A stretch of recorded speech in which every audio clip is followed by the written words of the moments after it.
the bench here this afternoon.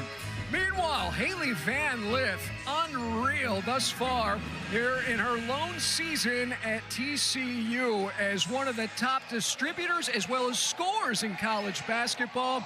And there you see Caitlin Peterson leading the conference thus far on the season at just under 22.5 points per contest, as it is Saturday afternoon basketball and conference action is now underway as UCF armored in whites here this afternoon, TCU in the road blacks.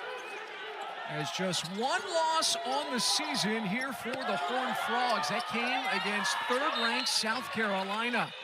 In early stages, Chandler Roberts. They're being greeted downstairs by Emma Nopu of TCU as head coach Satia Messer, year number 3 here in Orlando.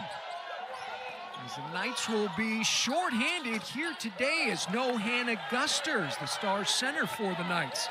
As the freshman Emily Rodriguez off the mark, as you see the starting 5 there for one of the top teams here in America at TCU. And transition the opposite direction. As Neve Brown able to strike first, as the Knights looking to try to bounce back, BJ, after getting dispatched earlier this week to High Point. Yeah, absolutely, but attacking early in transition is one of those things that the Knights are going to have to look to be very aggressive in, because if you allow this TCU half-court defense to get set up, it can be really difficult to score against. One of the top offenses in the country, this being TCU, and on the slash, that is Taylor Bigby with the score as they hit the century mark last time out, a 103-64 victory over Sanford earlier this week. And Coach Campbell's team does a great job of driving closeouts, right? They want to get those three-point attempts up, but if you close out too hard on the triple, they have no problem putting the ball on the floor and attacking the rim. Here's Bigby once again as she gets her shot contested, gets it back.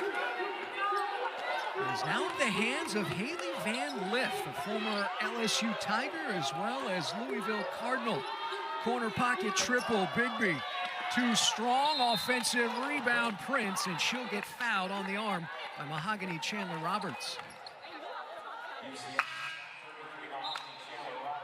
As the aforementioned Satia Messer has had nearly a decade of Big 12 experience there with Kim Mulkey at Baylor. And now in year number 2 in Fort Worth, Mark Campbell as one of the largest turnarounds in the country a year ago as plus 13 wins. As 21-12 last year at TCU, the year prior 8-23. He has done a remarkable job, BJ, here in just over a year and a half in Fort Worth. Absolutely. I mean, this offseason did an incredible job of bringing in some new talent, right? When you look at Taylor Bigby, Donovan Hunter, obviously Haley Van Lith, right? I mean, he has retooled this roster with a few returners, but this is a new look group that is aiming to not only make the NCAA tournament, but land themselves a high seed in the big dance. That is one of the top recruiters in the nation as the freshman striking from distance. That's Emily Rodriguez. Rodriguez, one of the standout freshmen for the Knights. We know in big-time moments she is not scared to take big shots in big games. And it comes to Van Lith. And weaving and dropping the pass off. Count the bucket as Sedona Prince is able to take the contact and will get rewarded with a chance at the charity stripe. Really soft hands right there, able to retrieve the find from Van Lith right here, right? I mean, you can see right here, Van Lith's going to get to a nice 2-foot jump stop, pivot, Jalen Brunson style, and then find the cutting Prince. That's a terrific catch to be able to receive that basketball, then go up and convert the and one bucket. One of the top distributors in America. That woman right there is averaging 6.5 dimes on the season, as we'll get a little three-quarter court pressure here from Mark Campbell. Knights able to snap it. Here is Stedman in the corner. Offensive rebound, play on, go the Knights. And now Rodriguez on the left side with the right hand. And TCU will clear it and bring it up the floor. A squad that's averaging 84 points per contest. And a three is lifted and made from Emma Nopu. And that's one of the things that makes this TCU offense so challenging, Scott. There really isn't a player on the floor outside of Sedona Prince that is not an effective outside shooter. Imanopu's a near 40% three-point shooter on the season. Top three-point shooting team in the Big 12, and now defense to offense, and the easy score from Madison Connor, the senior from Chandler, Arizona. And just like that, an 11-5 TCU advantage. And we have yet to see Caitlin Peterson here for the Knights, the league's top scorer. Will come off the bench this afternoon as too strong Nagodu. And now TCU quickly up into the half court. That's one of those plays Kyle Nagodu converted the other night against High Point, or 22-point, 12-rebound outing. The two-woman game comes down to Prince, as Madison Connor was able to find her. It's a great job right here, Madison Connor, to cut that passing lane and then finish. I mean, if you're UCF, one of the keys to the game is taking care of the basketball, right? It's already difficult enough to deal with, you know, Coach Mark Campbell and his offense in the half-court setting. You don't want to give them easy run-out buckets because that just makes them even more of a juggernaut offensively. Substitutions here for both squads. Sedona Prince, the senior from Liberty Hill, Texas, is a nearly 70% free throw shooter on the season. Did not play in the victory last time out against Sanford. Back in the lineup here today for Mark Campbell. Yeah, but at 6'7", being a 70% free throw shooter, that puts a lot of pressure on opposing teams' defenses. Why? Because a lot of times strategically you think, well, hey, if they get too deep in the paint, if the big is too close to the rim, let's foul her, let's put her on the free throw line. Not with Sedona Prince, the way she can convert from the stripe. Prince will take a seat with their 5 points and 3 rebounds. Aaliyah Robertson now into the game here for the Horned Frogs. An 8-point advantage for the 12th ranked TCU Horned Frogs. A shot clock now at 7. Quick reset here for the Knight offense. High post. It's Nagodu. She'll challenge, and a whistle against Aaliyah Robertson as the shot clock winding down. I like the overall possession right there from the Knights, not just because it's turning into free throw attempts, but the Knights are going to want to play this game at what I would call a methodical pace, right? They don't want this to get up and down, turn into a track meet where TCU's athleticism and talent can really take over. They're going to want to play deep into that shot clock to try to limit possessions in this game, Scott, almost like a football team running the football, right? You want to milk that clock and make this as methodical and as slow of a game as you can if you're Coach Tia Messer's club. Kyle Nagodu stepping up big time in the absence of Ashola Cott last time out for UCF. 22 points, 12 rebounds. She'll get 1 of 2 and an offensive board by Nevaeh Brown, and then she'll get fouled here by Texas Christian. And UCF will continue on with the possession. Knights suffering their first home loss last time out on Tuesday night against High Point. They were 5-0 prior to falling 64-60 to the Panthers, who were absolutely on fire in the contest. Hit 12 three-pointers. Knights tried to mount a fourth-quarter comeback, but came up short. Summer Yancey at the controls right now for UCF. Getting into the paint. There's Van Lith. But prior to the block, traveling violation against Yancey. Yeah, terrific job right there. Van Lith moving her feet and then contesting a shot up at the top. One of the more underrated parts of her game is the way that she does compete defensively, right? Not the most fleet-of-foot player, but competes hard on that end of the floor. The sharpshooter, Connor, eyed the 3, and UCF quickly able to snare the rebound. As these two teams would square off back in Fort Worth last year, that would be an interesting 2.5 weeks for the TCU women's basketball program. And splitting defenders, Summer Yancey, as a circus shot, flips it over the left-hand side and gets it to drop. And a timeout on the floor as the Knights there throughout the course of that basketball game, and then making Some faces smile here. That's what it's all about during the season of giving. Safe to say we had a couple of future pitchers and quarterbacks up there in the stands, maybe. I was going to say, those were launched pretty Yeah. further than you'd think a teddy bear could go, right? Absolutely. Out of the turnover by TCU, UCF here in the half court. Another whistle against the Horned Frogs, this time Van Lith. As you see that UCF squad there making their presence felt inside that Arnold Palmer's Children's Hospital there, part of Orlando Health, who's the official medical provider of UCF athletics. Knight's going to try to put a ding here on this lead, but going to give it right back as the foul going to be called against Mahogany Roberts. Yeah, just an illegal screen down there. She was attempting to get set, moved her body a little bit and knocked Van Lith off her path. It was an easy call for Doug Knight as our officiating crew today, along with Demoya Pugh and Kristen Bell. Here comes the skip, stepping into her. That's Connor, and the sharpshooter is able to connect on her second, as she would have 33 points last time out in the victory against Samford. Yeah, Scott, well, just as impressive as the shot was really the pass there from Robertson to find her on the cross-court skip. Great shooters need good teammates to set them up for good looks. 8 3-point makes last time out. As Van Lith nearly with the steal. And as you can see right here, Van Lith kicks it down to the corner, then boom, cross-court skip right into the shot pocket for Connor. That's excellent basketball right there from the TCU Horned Frogs. She's got 2 of them here tonight. That gives her 50 on the season. It's like you down at the local Y. I'll tell you what, I hear you be down there just draining them, just knocking them down. BJ's my hype man most days, especially during the holidays. And here's a 3 by Nick Brown.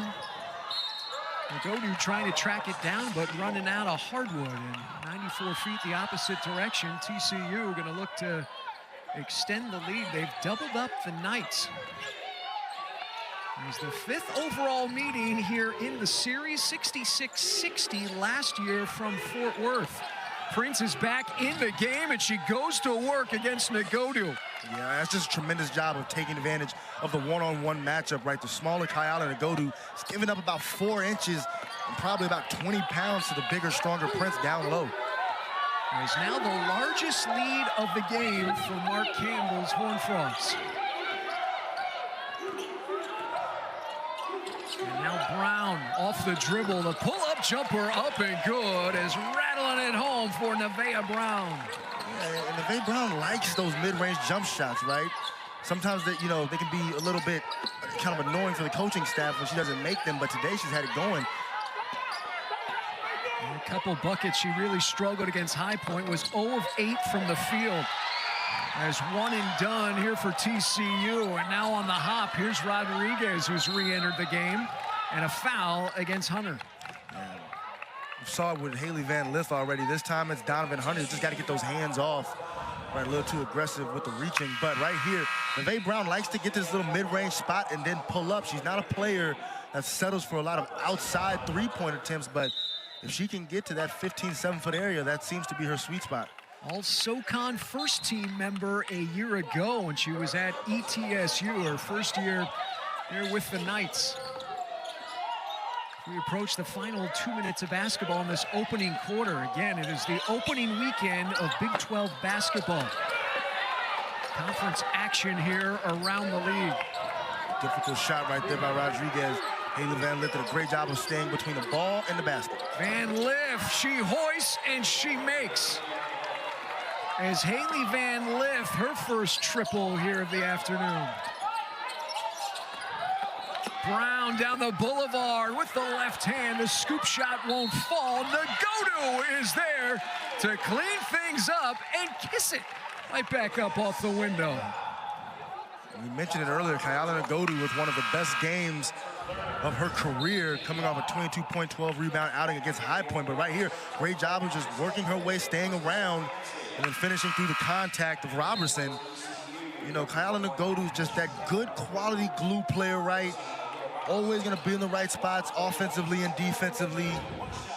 Just a really, really strong role player. And today, you know, without Hannah Gusters, she's really going to have to step up and be even bigger without the Knights' traditional center. Well, and Ashal Lakat, who missed last game, she started the contest here today and then came off the floor early on.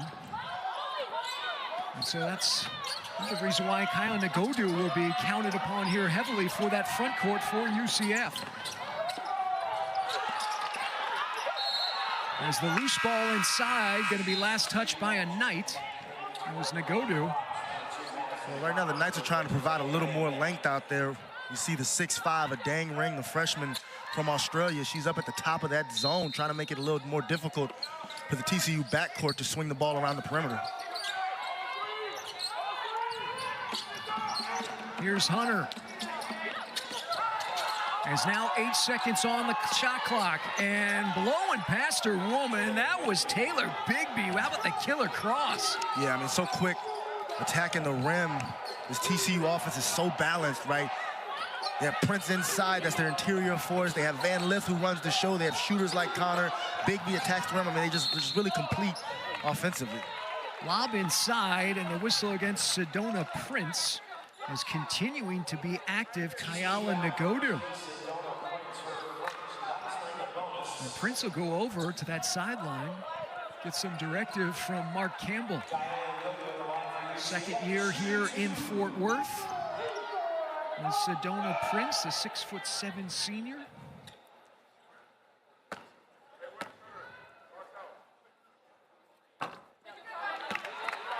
And Kyala Nagodu, the product from Fort Lauderdale Dillard High School. Second year in the program for UCF, one of the prize recruits a season ago for Satia Messer. And here it is again, Scott. You're gonna see a 1-3-1 zone with a Dang Ring at the top, just trying to throw off the flow and the rhythm of TCU offensively, right? Make it a little harder to get the ball down to Sedona Prince. Hardest part about a 1-3-1 zone is getting the rebound. Catch and fire right in front of the Knight bench. Madison Connor, her third triple of the quarter. Corner's always a weak spot of a 1-3-1 zone, but boy, Madison Connor is just a pure shooter, isn't it? I mean, that ball's not touching the rim, Scott. It's going straight through the net. That's one of the signs of a really good shooter. When that thing isn't touching the rim, it's not bouncing around, and it's just, you know, up and in and through the rim. That's accuracy at the highest level. Absolutely lethal is Madison Connor. As the top three-point shooter here for TCU, one of the top shooters in all of college basketball. I mean, to shoot the percent she does on about 9 attempts a game, Scott, is just ridiculous. Came in 44% good from distance, unheard of.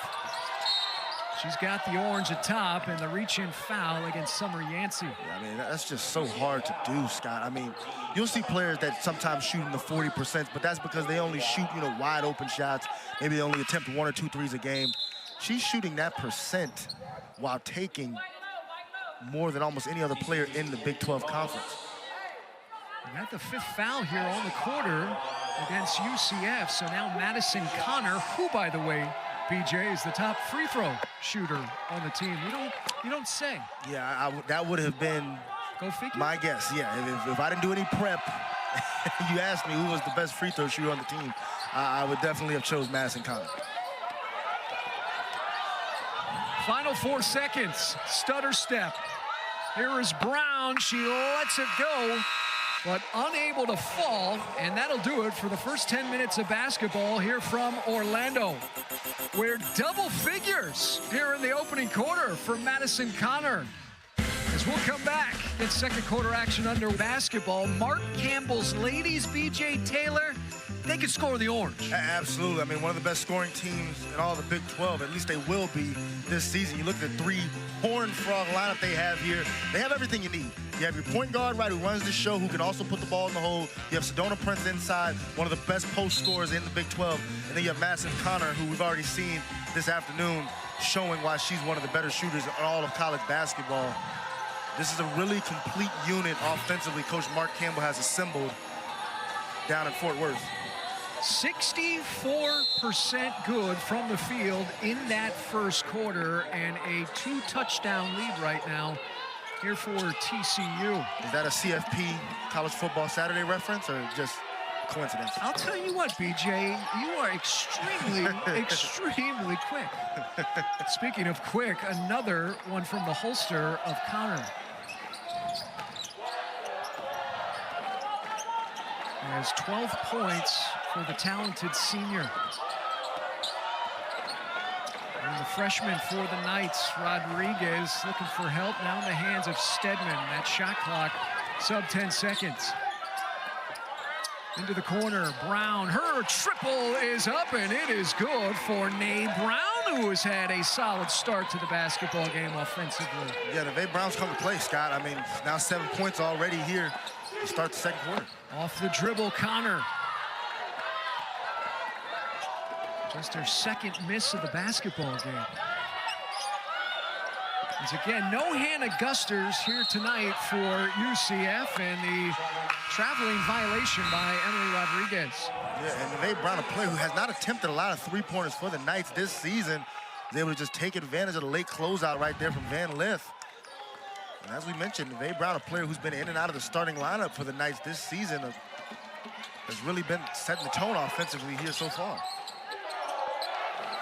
Van Lith looking to go to work. The draw and kick into the corner, the triple, and Manopu, and there is the follow, up and good for Sedona Prince, as second chance opportunities. Yeah, just great rebounding instincts from Prince inside, right? That ball is shot from the left side of the rim. She knows it's gonna come off the other side. She positions herself to be able to make a play on that basketball. That's not luck, that's IQ. Now Summer Yancey with the rock. As TCU harassing and drawing the foul, Yancey on Madison Connor.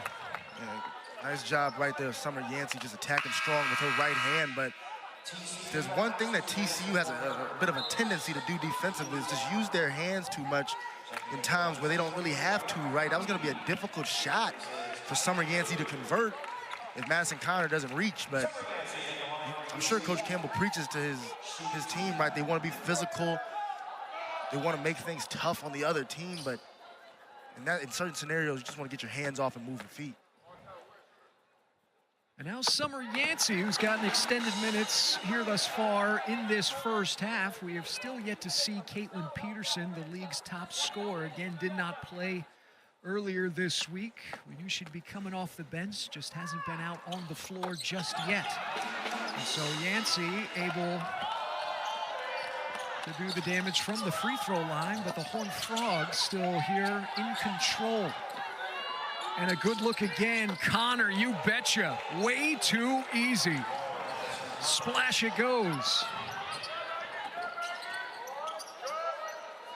You know, in Orlando, the utility company calls themselves OUC, the reliable one. That's their motto. Well, Madison Connor is the reliable one in Orlando today. If there's an open look, she's going to knock it down as Rodriguez. It was contested by Taylor. And we'll go the opposite direction. There's a contested shot, the long arms. As the rookie, Emily Rodriguez, trying to plead her case. The big smile by Madison Connor. Licking her chops there. Give me another open look. I'm going to knock it down. Well, you really enjoy the unselfishness that they play with, though, right? When she has it going, her teammates are not hesitant to get up off it and find her. And there's a bucket by Van Lith, is able to knock it home. Or rather, the score there for TCU. Yeah.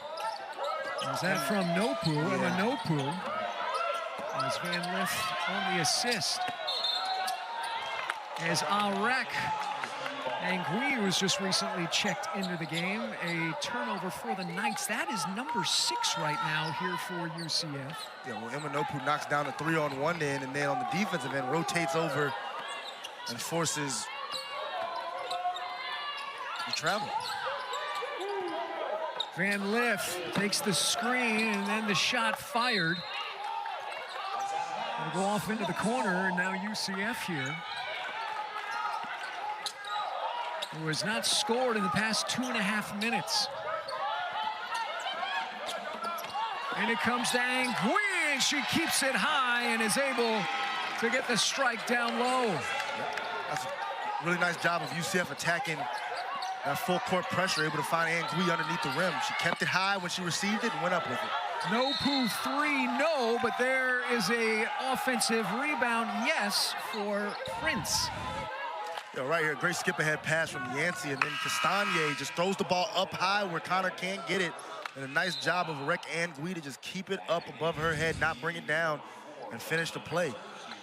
But the Horned Frogs are going to apply that pressure in the backcourt. One of the best opportunities for the Knights to score is to convert those 2-on-1, 3-on-2 scenarios. Young freshman for Satia Messer. Angui, who has not seen the floor here, of recent note for UCF, but with the limited numbers in the front court in terms of bodies with Ashol Akat and Johanna Gusters. And you didn't need a Rek Angui to play, minutes today, right? A Dang Ring as well.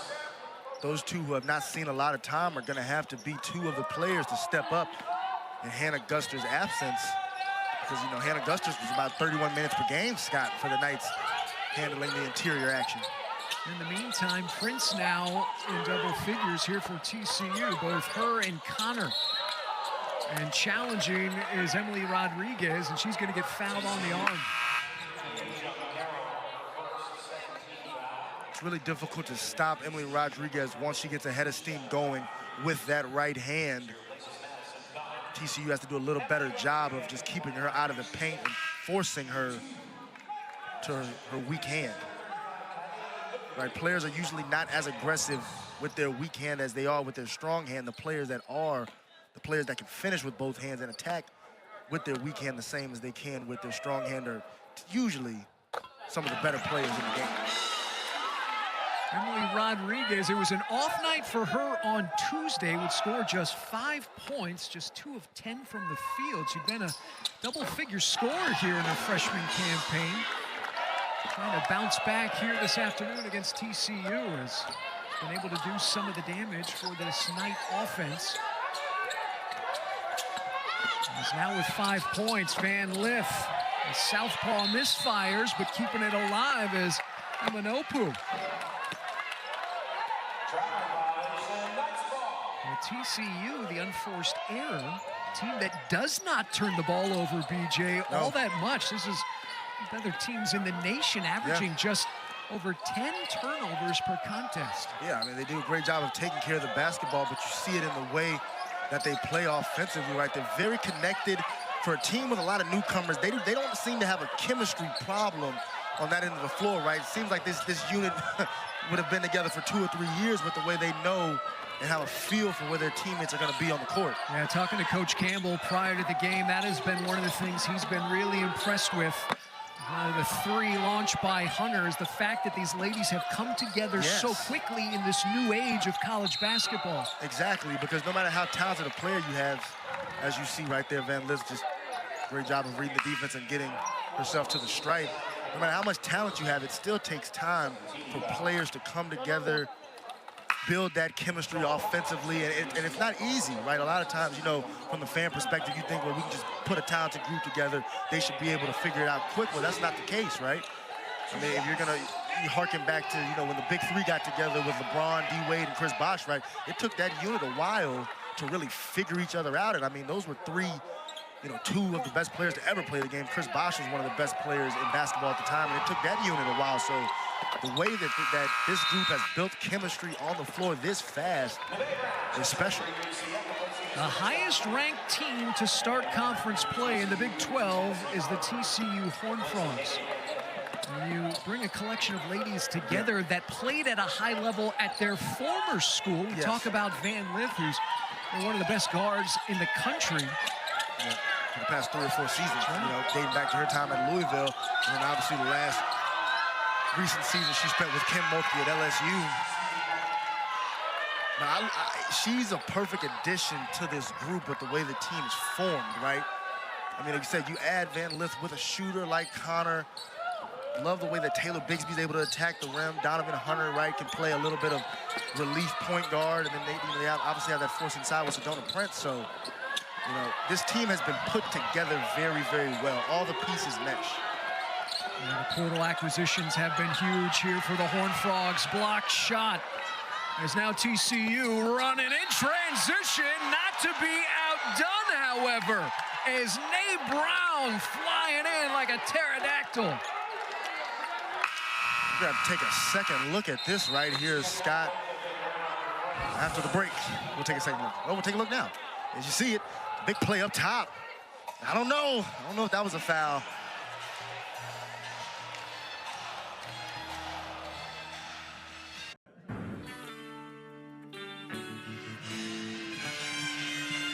Back inside Edition Financial Arena, UCF for the second consecutive game in a row, playing short-handed.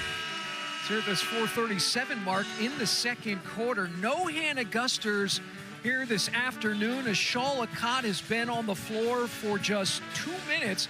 Make it 3 minutes for the Knights, but BJ, awfully tough when you got a pair of starters that are not in action against the 12th ranked team in the nation.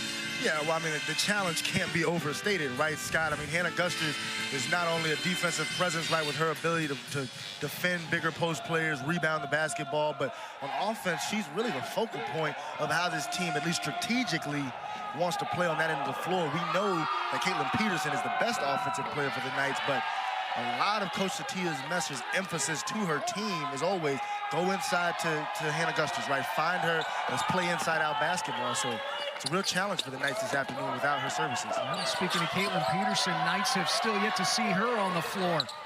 Meantime, coughing it up, here's Connor eyeing a three and getting it, this time sniping from the left wing.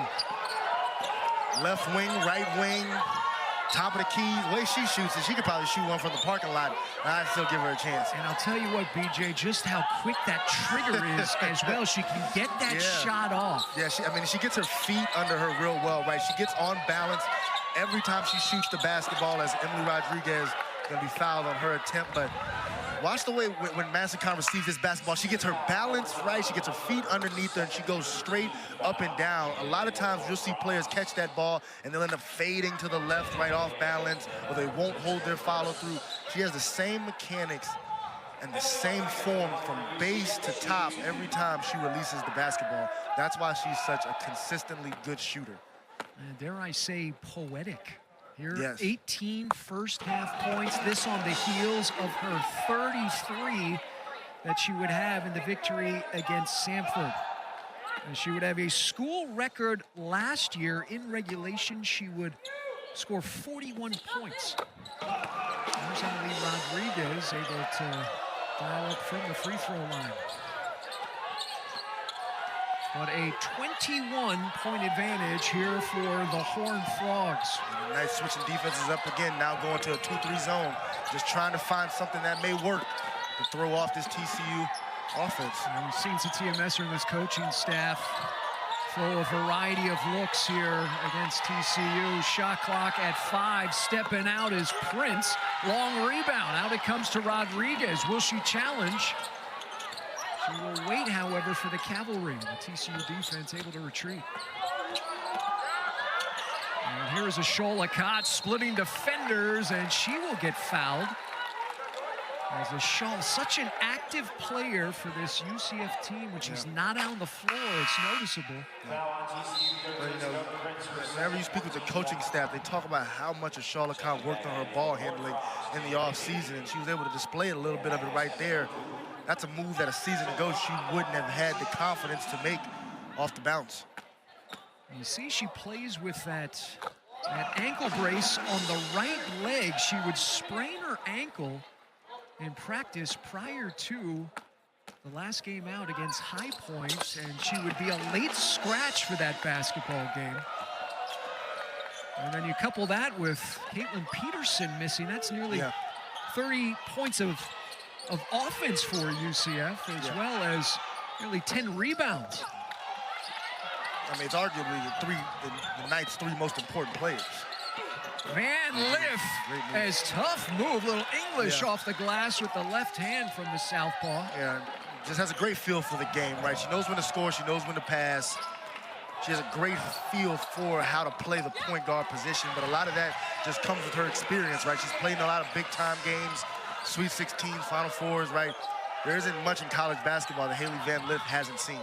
Soft touch by Emily Rodriguez as we're under 3 minutes to play before the half. And here's an open three. Emma Nopu in and out. And it'll come into the hands here of Connor, and a quick reset on the shot clock for Mark Campbell's Horned Frogs. A season ago, we went into the postseason for the first time in 5 years. Van Lith. Good pass. Corner, now Bigby, one dribble pull-up, and the defensive sequence here for the Knights, a solid one. Yeah, great job right there of contesting. Best activity we've seen from the Knights all afternoon long, right? Closeout after closeout, able to get Van Lith to get up off the basketball and force Taylor Bigby, into a difficult triple. Now walking it to work, here's Nevaeh Brown, who's got 7 points here this afternoon for UCF. Gives to Negodu, and she'll have her shot blocked from behind. That was by Prince, who's the nation's top shot blocker. And adding injury to insult will be last touch by UCF. And again, this comes down to IQ a lot for Sedona Prince. We obviously recognize at 6'7", she has the length and the wingspan, but she does a really nice job of timing up her blocks and preventing her body from causing fouls. Averaging nearly 4 blocks per contest.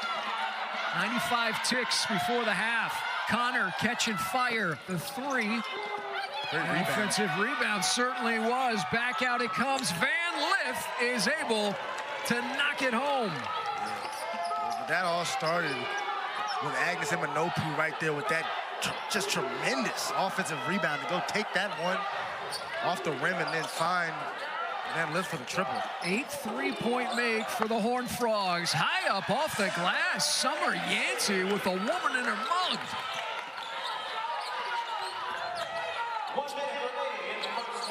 And now the final 60 ticks. Connor this time taking her woman off the dribble. As young freshmen stay there, she says to Emily Rodriguez, I can do it on the floor too. Yeah, I mean, points have not been at a premium in this one, right? I mean, TCU already up over 50 points here in the first half, getting whatever they want on the offensive end. But for the Knights, they haven't been too much trouble offensively, right? A few turnovers, but not a bad offensive performance for UCF, just not the outburst that TCU has been able to put together. For UCF, it's going to be about stops, right? In reality, for them and the way they play, they're scoring enough points. They can't slow down TCU at all. They're getting whatever they want on the offensive end. Yeah, so many weapons here for Mark Campbell's ladies. There's 8 triples already here on the game. The handoff is going to get knocked away. That's Bigby. And over and back is going to be called. And at the 8th turnover here for the Knights as the shot clock is now off in the final 21 and 2/10 seconds. And Van Lith shall take a quick look back to Mark Campbell. And now look to put an exclamation on this first half from Orlando. The pass, however, going to get knocked down, and UCF going to look for points. Brown is able to lay it up and in. So off the deflection, Knights get some offense. And TCU will go into the locker rooms with a 20-point advantage, as that matches the amount of points Madison Connor was able to fill it up with in that first half. Is coming up. Halftime festivities from Orlando is opening weekend of conference play. As we'll have season TCU in the number 4 position. There you see behind Kansas State, Iowa State, and Baylor, but it's the Horned Frogs right now, BJ, halfway through the season that are representing strong here in the Big 12. Absolutely. TCU picked to finish 4th, as we see right there, but they're looking like a team who can really compete for a Big 12 conference title. I still think that the league is going to go through Kansas State and preseason player of the year, Ioka Lee. West Virginia with Quinterly in that backcourt will have something to say about it, but TCU is looking like the most complete offense in the league so far. with this being, you know, the kickoff of conference play. A lot will have to get played out over the next few months, but what you're seeing here today is the best offense in the Big 12, in my opinion. And what a turnaround it has been for the Horned Frogs here. Year number 2 for Mark Campbell.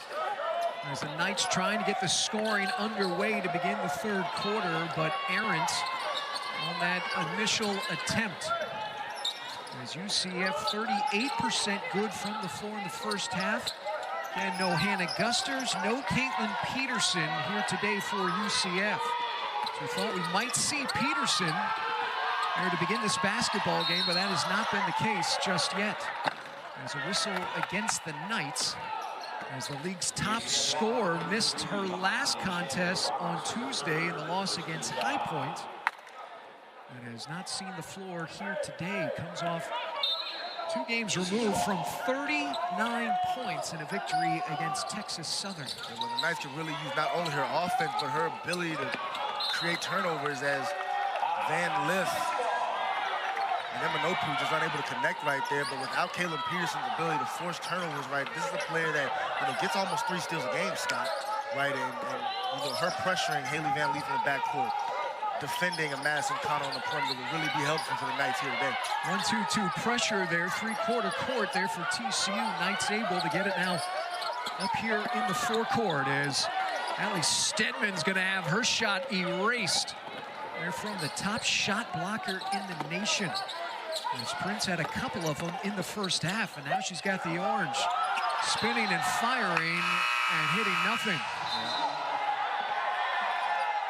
Just retained possession for the Horned Frogs. It looked like Nagodu knocked the ball out of her hands initially, but then once it got to the apex and Sedona Prince released the shot, I thought she had control of that basketball. TCU near bucket side left. As the possession will continue on.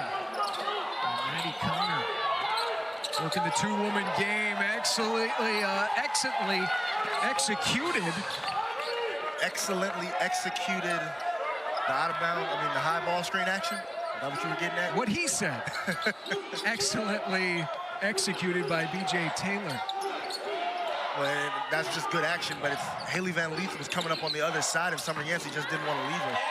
And Summer Yancey, make that Emily Rodriguez with the score, quickly flying the other direction, Knights sleeping, and Taylor Bigby off the UCF score. TCU able to get points. And now gives it right back to the Horned Frogs. Turnovers a problem in that first half for the Knights, as the Horned Frogs able to turn 8 UCF turnovers into 10 points. Van Lith topped the circle. And just hesitated a little bit on that one. Wasn't sure if she really wanted to let it go. Second chance opportunity, and there is Prince from Connor. And once again, you're seeing that two-player game up top right there. Connor and Prince have a great connection out there on the floor. And now the thievery. Here is Connor, the triple, heel of the iron. Play on, that's Emanopu.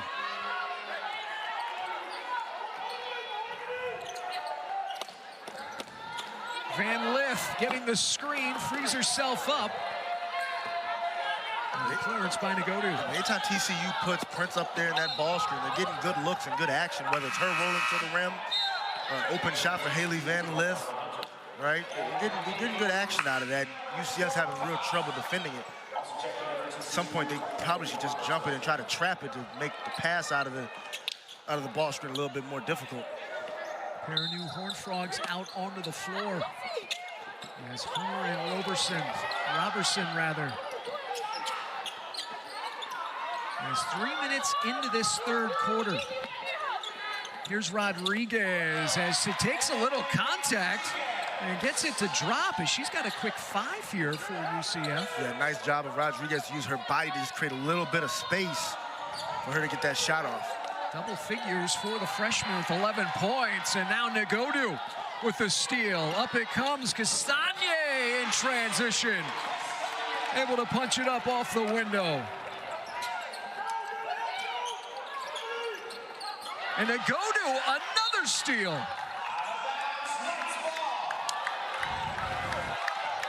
When you talked about TCU being a team that doesn't turn the ball over very much. Van Lith just forcing the ball into Sedona Prince right there, and then terrific finish from Castagna to go up high off the glass. I mean, the smallest player on the floor getting creative at the rim. Yeah, a woman there in her peripheral as well as right in front of her mug. Yeah.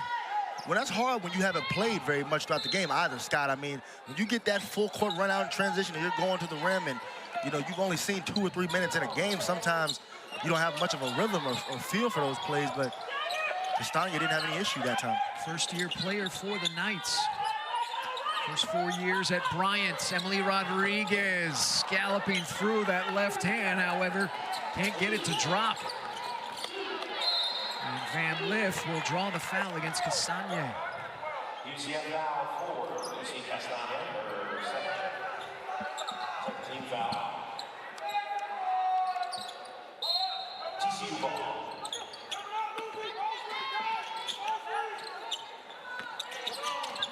Van Lith got 10 points, matches her jersey number. Now in its side, it comes to Merrill. Merrill muscling. Merrill flicks it up over the shoulder. Great move right there from Deasia Merrill to use her body. Real strong play. Just was able to get Kyler to go to off balance and create herself an angle to finish at the rim.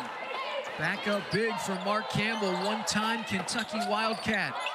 Summer Yancey off the dribble, elevates and gets. Has 8 points tonight here for Summer Yancey. Well, we've said it once and we'll say it again, Scott. It hasn't been the offense for UCF tonight that's been the trouble. It's been this end of the floor. The Knights offense has been good. TCU's offense has just been great. I mean, just waves of different ways to score the basketball, as Deasia Merrill did not score in that first half. Stepping out is Nagodu with the mid-range. And we trade baskets back and forth. It was a 20-point lead for TCU at the half. Van Lith falling away. Well, that's just a really nice play right there to come off that screen, probe the floor, and then be able to knock down that free throw line jump shot. That's just a smart basketball play and a great read from Van Lith. Rodriguez dumps it in. Akot back out. Rodriguez hoisting from Oviedo. And that's not going to hit anything. Yeah, they didn't need that one right there. There was still 11 seconds left on the shot clock. Too quick. Timeout on the floor here at the 4:26 mark of this third quarter. In control, TCU Horned Frogs. Back to Orlando after this. When he first started coaching, he looked for every piece of knowledge and information on how to rebuild a program from the ground up. He has such a love for his career and a drive to become better that it made his hunger even stronger to want to learn, and it turned him into an avid reader. Some of the things that he loves to read about are topics on businesses, successful entrepreneurs, autobiographies, and more. And I asked him, I said, Coach, what's the most intriguing thing about reading for you? And he said, you know, after I read all my books more than once, I go in again and read it, and every single time I learn something new. Coach has such a strong curiosity for learning, and he even has his master's in education. You know, BJ and Scott, if you had to go back to school, what is something you would want to go back and study? Scott, take it away. Ooh. You know, I'm a huge psychology fan. Human behavior is something I've always been interested in. So that's mine. Yours would be? Oh, it would just be something completely different than business administration, just because my major was incredible.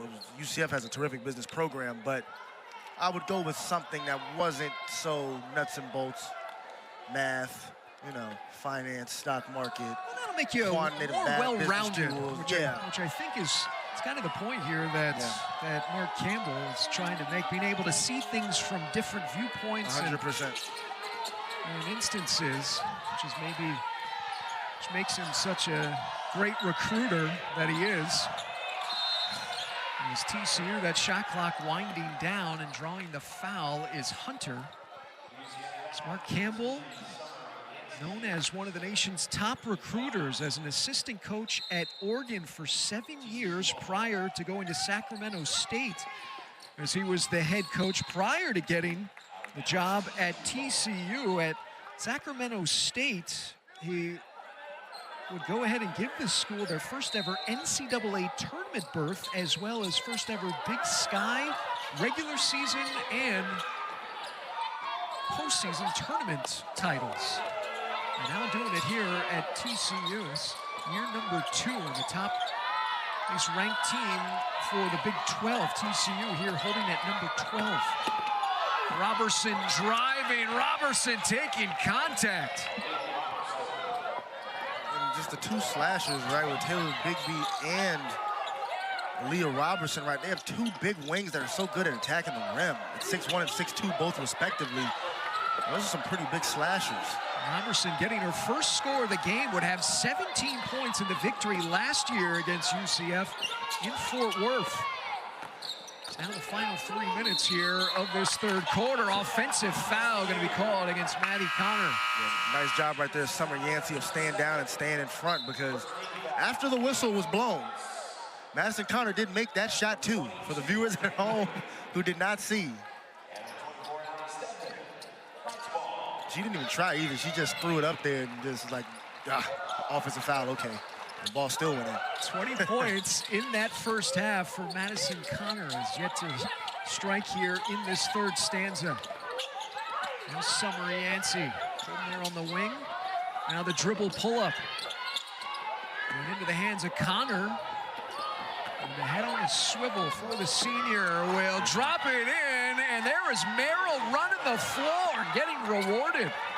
And is on the trail. Well, that's one of the underrated part of Connor's game, right? I mean, this player averages 4 assists per game, so they're more than capable of creating and setting up their teammates, which is something that TCU is going to need more as they play stiffer competition.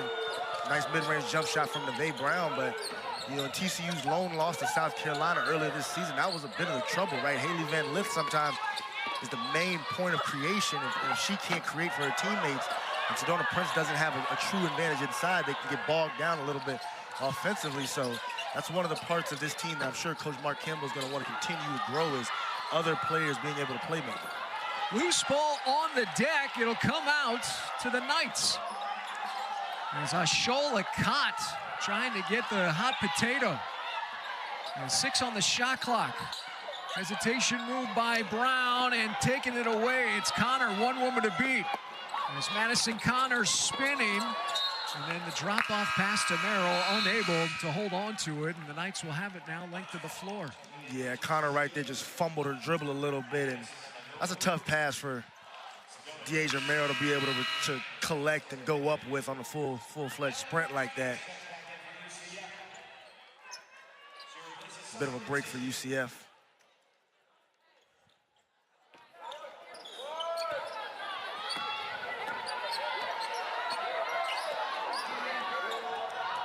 And that's the only real down point I've seen for TCU's offense. 9 turnovers today. We mentioned this is a team that barely averages over double-digit turnovers. So here in the third quarter, already at 9 is a little bit high for their liking. Emily Rodriguez challenging Prince. And the 6'7" product out of Texas, able to win the battle, as she does numerous times on a regular basis. And now showing the mid-range is Sedona Prince, able to snap it home. Yeah, Sedona Prince wanted that one too. She was looking, she looked over at Taylor Bigby in the corner like, we can go into this dribble handoff action, but if they're not gonna stretch out to me, I'll just take it and make it myself. At that size, at 6'7", to be able to make that little 15-footer, that only opens up her game even more, because we know she's a pick and roll threat, but now she's what we call a pick and short roll threat, where she doesn't have to get all the way to the rim to finish. She can make shots in that mid-range area. Foul on Emma Nopu. Allie Stedman goes to the corner. Brown shot clock at 7. Now Emily Rodriguez going to try to create, as Rodriguez 1 second and unable. She didn't recognize it. Shot clock violation for UCF. No. Not much awareness to the shot clock right there from Rodriguez and Stedman in that possession, but it's a nice job by TCU holding the Knights to only 12 points here in this third quarter.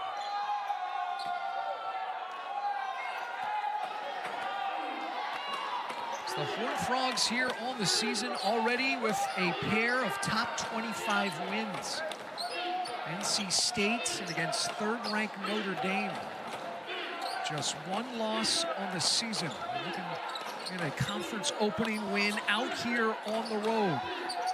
As now Van Lith splitting defenders, 4 seconds into the corner, 3 ball. That was short, but the retrieval is there for Sedona Prince, who scores 6 points here in the quarter. And matching her teammate, 20-point club, as Prince as well as Connor right now with 20 points as we go to the 4th quarter here on this Saturday. BK melts, wanna warm up, this sure helps. Classic bacon, shroom, and Swiss. BK melt season is tasty bliss. BK, have it your way. The best of college basketball every Saturday on ESPN. As a kid, And Madison Connor had a great job of setting up their outstanding post player. It's a lot easier for big players when they have guards that are finding them, looking for them, right? Sedona Prince is a player that, yes, you can throw the ball in to the post and let her girl work one-on-one, but the guards on her team do a really nice job of understanding how to get her the ball in good quality scoring areas. Van Lith, one of the top distributors in the country, has 6.5 to begin this game. Is here tonight, has 6 for head coach Mark Campbell. These ladies are looking to go to 12-1. At the same time, get their first conference victory here of the season as a traveling violation going to be called. Don't see that too often against Haley Van Lith. Turnover number 10 here for the Horned Frogs. Yeah, just dragged that pivot foot as she came off the ball screen, was trying to make a skip pass across the court. Horned Frogs outscoring the Knights 20-12 there in that 3rd quarter. They would have a 20-point halftime lead. As here today for UCF, no Hannah Gusters, as well as no Caitlin Peterson. As Peterson did not play in the loss against High Point on Tuesday. And this woman right here, Shaw Lacotte, she's been limited as well. That ankle injury, she plays with that brace on that left ankle. As Nagodu, unable to connect, falls to the deck, and a pair of Knights currently down, might have hit heads in the meantime. 5-on-3 on the other end for TCU. And this is going to be a injury timeout here from our officiating crew as knocking heads Kayala Nagodu and Shaw Lacotte as the UCF training crew right now over there working with Nagodu. It's a second look at it, a loose ball, and You're just a couple teammates going after the ball and knocked heads themselves between Shaw Lacotte and Kayala Nagodu. And Nagodu was able to bounce up a little bit quicker. Now Nagodu is going to make her way over to that UCF sideline as this 4th quarter just getting underway in what is a jam-packed day of Big 12 basketball, as between today and tomorrow, BJ, every Big 12 program will be squaring off against each other. Well, you know, it's a little interesting, right? Because you get this first Big 12 game in, then these teams go on their Christmas holiday breaks, and we're gonna have another travel this time against Agnes and Minopu.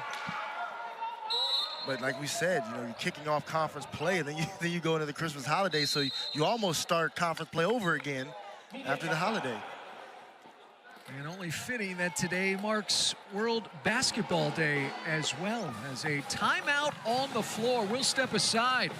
TCU right now here riding high in Orlando. 4 consecutive ASUN crowns, has appeared in 5 NCAA tournaments, as well as UCF's brand new volleyball coach being announced. A big-time hire for the Knights. We know the Knights had a lot of tremendous success back to their days in the American Conference, and then now over in the Big 12 has continued that success. So Coach Bodford takes over an up-and-coming volleyball program in all the country. as Prince with another block as a young freshman trying to challenge the senior. And Prince now with 3 blocks on the day. And now has it down in the pivot. Good find right there from Sedona Prince, though. And there's a Shola Cott saying anything you can do, I too can do. Yeah, nice recovery from the Charlotte Cop, because I thought that Emma Nopu was going to finish that play. Here is Nopu. She'll try a 3 and get a 3. As the kick out, as Nopu connects on her 2nd of the day. So you said, if ain't anything you can do, I can do better. Well, Emma Nopu said, if at first you don't succeed, try again. You like how I one-upped you on that phrase? You did get me. You did up me. You know what a one-upper is when it comes to jokes, too, as well? What? Where you can't always get somebody tries to get the last laugh. Oh, yeah, that's the worst. But then they want to get another one. Yeah, you're doing too much. Especially if there's a group of people around. It feels forced. Yeah. As Madison Connor over there with head coach Mark Campbell. She'll take a seat over there on that TCU bench. Been sitting at 20 points. Did not score in that 3rd quarter. And she's going to make her way now to the locker room. Something we'll keep our eye on. Or maybe not the locker room, but over at training table for TCU. May Brown unable to connect from the charity stripe. Well, and that's one of the points to highlight here, Scott. I mean, you know, Coach Mark Campbell, even with that 31-point lead, you see Kyle Nagodu has returned from the locker room to the Knights bench. Coach Mark Campbell has kept, you know, his main players in the game now, even with this, you know, over 30-point lead. So he feels like there are things that this team can still continue to work on and improve upon. Maybe because they're going into such a long holiday break, he wants to try to get his team some live reps before their next Big 12 matchup. But the main unit is still out on the floor. Prince leaves it short. Emily Rodriguez now on the run as the rookie from the Dominican Republic. Straightaway triple is errantly short. As BJ mentions, the 3-horned toad, the 3-horned frog of Connor, Prince, and Van Lith, they have combined for 52 points here today. In so many of those plays, they've found each other. I mean, Van Lith found Madison Connor for a couple triples. You've seen both Connor and Van Lith find Sedona Prince for plays for her to make opportunities at the rim. So as we see another one, right, it's really awesome when your 3 best players help each other be good, right? It's different when you have 3 players that may be perimeter or big, but you don't really help each other out. These 3 work together for them all to have success. And he saw it firsthand there as Prince knew that Van Lith, if the defense stopped her, she knew she was going to get the basketball. It's because Van Lith is such a scorer in her own right as well. Exactly. But to be able to have your point guard always know exactly where you are at and then situationally be able to determine. It's just a great feel for when it's time for her to score the basketball, right? I mean, she's obviously a scorer. I think that's her best trait, but as we watch today, you haven't seen a lot of selfish plays, right? Scott, you haven't seen too many selfish shots. She's been more than willing to get up off the basketball, has Van Lith, when it was opportunities for her teammates to make plays. 7 dimes tonight for Van Lith. Offensive foul, wave off the bucket as Taylor Bigby. Body control continuing forward as Nate Brown will pop back up. Bigsby is such a force going to the rim, just going to extend that left arm into LeVay Brown, catapulting her into the hoop stanchion. But, I mean, look, Taylor Bigby, that's a lot to deal with. At 6'1", you know, transfer from Oregon with her speed. She's long and lanky, and I mean, her combined with, as we mentioned, you know, Leah Robertson as well, they're almost like twins in a way with the way that they play and the way that they attack the rim and things of that nature. So it's a lot to deal with this TCU offense. Another one of those portal pieces for Mark Campbell. She began her career at USC and then, as BJ mentioned, to Oregon. Mae Brown lets it fly. And there's Agui to come up with the second chance opportunity. And UCF will get a refreshment there on the shot clock as 6 minutes remaining here in the contest. Emily Rodriguez is able to score at home as the drive-in with the left hand. Player that can finish with either hand is Rodriguez, whether she's going to her right hand, which is her strongest side to attack, but she is more than capable of finishing on the left side of the rim as well. Good to see Madison Connor back out onto the floor as Knight's getting into the passing lanes, nearly with a steal, but keeping it alive is Emma Nopu. And there is Madison Connor with another bullet in the chamber. And this isn't hyperbole, Scott. And you see Madison Connor just knock down another triple. This is the truth. This is the best shooter I've seen all year long, right? And you know, I do work in both the men's and the women's games, right, nationally. This is the best shooter, Scott, that I've seen all season long. And I'm telling you, somebody's going to really have to come along to take her away from the top spot in BJ's top 3 shooters he's seen in 2024-2025 season. BJ of her makes, and that's collectively from the three-point line and the foul line, as well as a couple lay-ins. She has not hit the iron on any of the makes. No, and she was fouled on that last three-point attempt and had to get it off relatively quickly, as we're going to have a charge on Emily Rodriguez. I mean, Madison Connor let that thing go quick. Foul. Boom. No problem. 24 points here tonight for Madison Connor. 8 of 15 from the floor. She's got 5 rebounds to go along with 5 dimes as well. And Lift crossing up.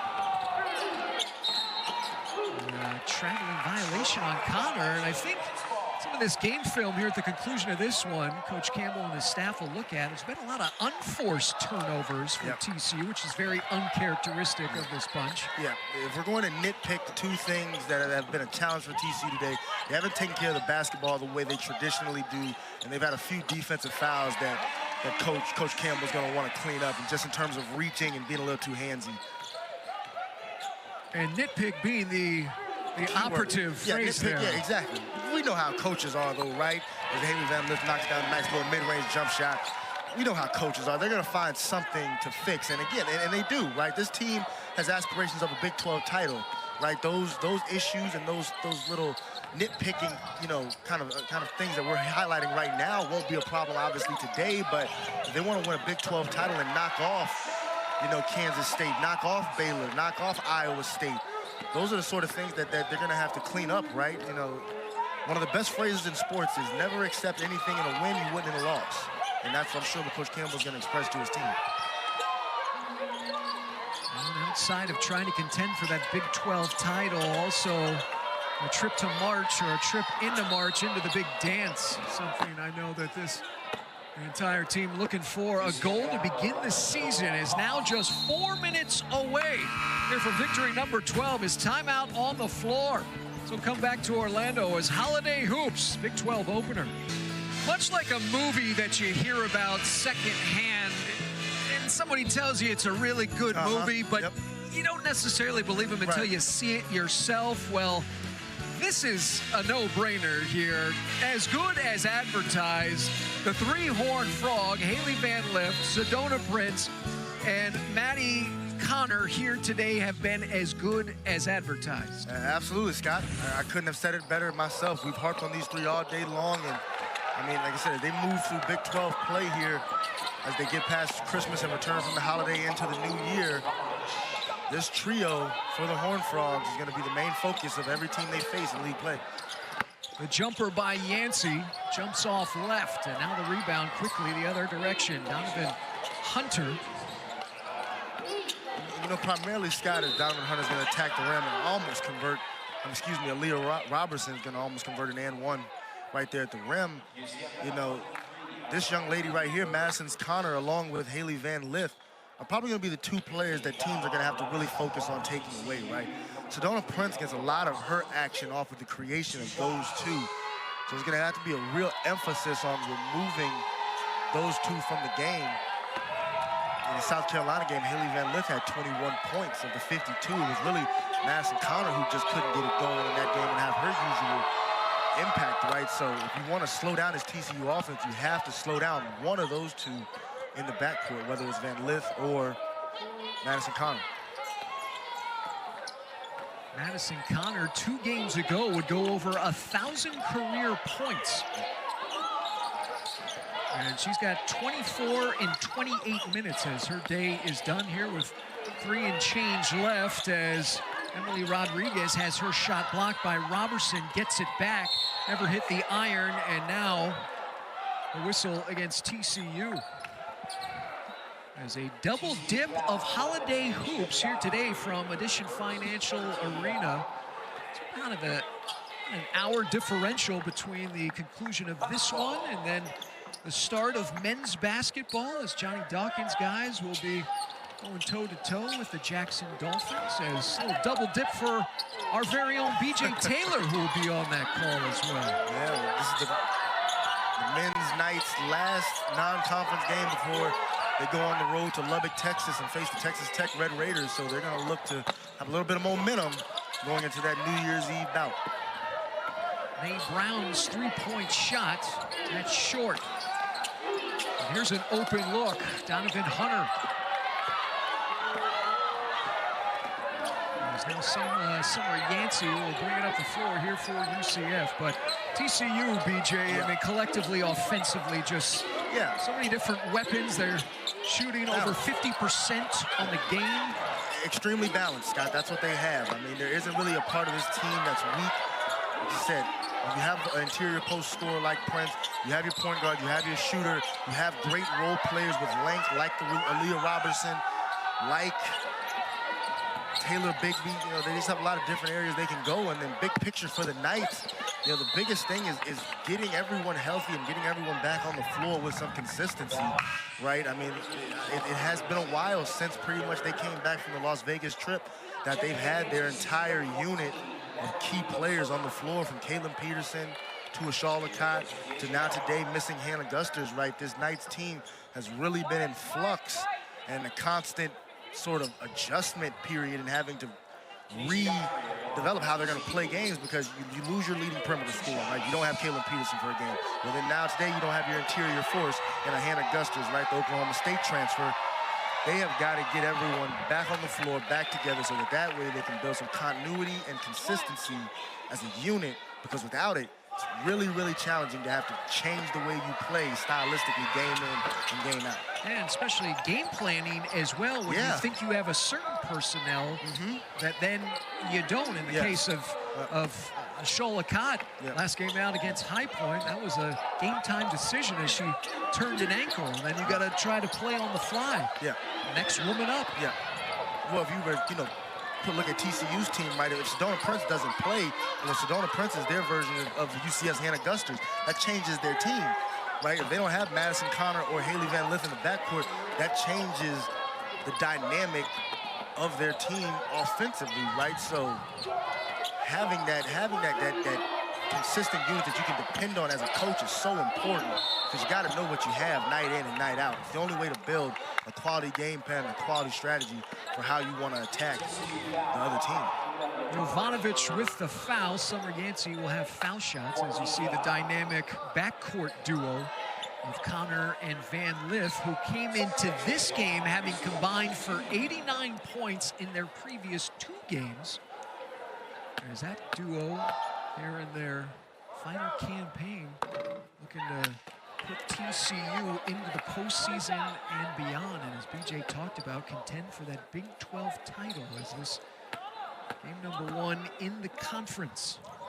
And they will have one final non-conference dance before they square off against Colorado and the Buffaloes. They'll play on the 29th of December back at home in Fort Worth against Brown, whereas UCF next game will be on January 1st against another top 15 opponent in West Virginia, as Robertson stepping out as the 90-point plateau has been achieved here for TCU, a squad that came in averaging 84.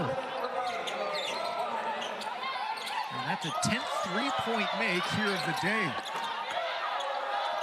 As the Big 12 scheduling gods, none too easy here for UCF out of the gates. A pair of top 25 teams, top 15 teams at that. Even more importance for the Knights to be at full strength. Because those games are tough enough when you're fully loaded, right?